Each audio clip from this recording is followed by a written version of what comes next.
Сәлеметсіздер ме курс тыңдаушылар? Бүгінгі 9-шы дәрісіміздің тақырыбы функционалдық бағдарламау парадигмаларының түрлері. Визуалды бағдарлама парадигмасы.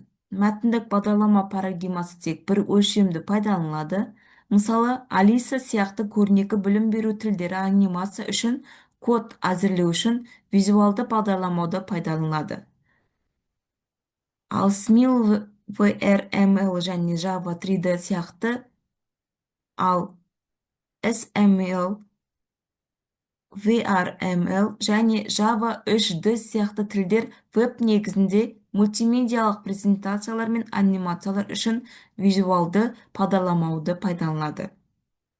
Көрнекі бағдарламау парадигмасын кең ауқымды жалпы төмен деңгейлі бағдарламау мақсаттары үшін пайдалану келесі себептерге байланысты тоқтап қалды. Бірінші себебі 2D жазықтықтарында талдау күрделілігі. Екіншісі 2D жазықтарындағы ауқымды бағдарламаларды адамның түсінуін қиындығы. Және үшінші бағдарламаушыларға арналған үлкен визуалды бағдарламауды ұсыну қиындығы. Сондай-ақ визуалды бағдарламауда қолданылатын белгілерді стандарттау жоқ болғандықтан тоқтап қалды.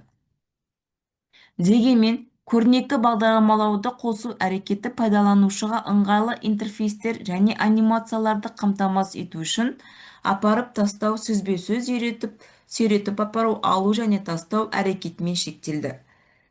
Жақында визуал бағдарламалы оқиғаларға негізделген бағдарламалау үшін C# сияқты тілдерде қолданылды. Оқиғаларға және нысан атрибуттарына сәйкес таңбалар өзара әрекеттесетін нысандардың күрделі сценарийлерін жасау үшін сүйреп апарылады және түсірілді.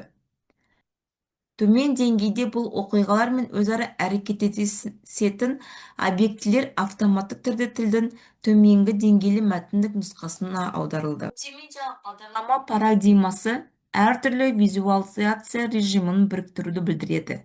Мәтін, сурет, аудио, бейне және Адамдар бір-бірімен осы сигналдардың барлығын пайдалана отырып әрекеттеседі.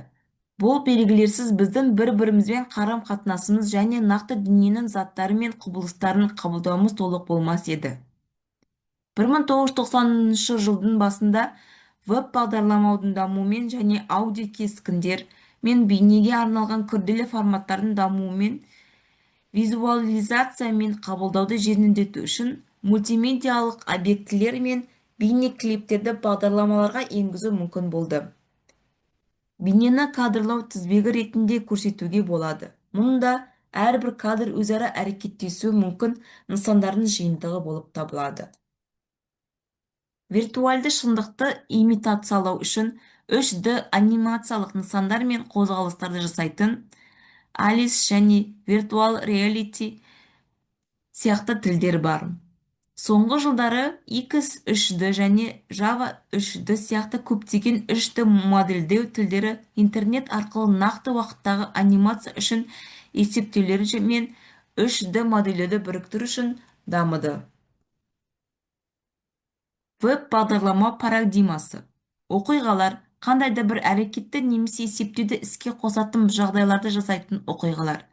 Мысалы, тінтуірдің түймесін басу оқиға болып табылады. Компьютердің тінтіруін кескінің үстіне жылжыту бұл оқиға, ал шекті құрау оқиға.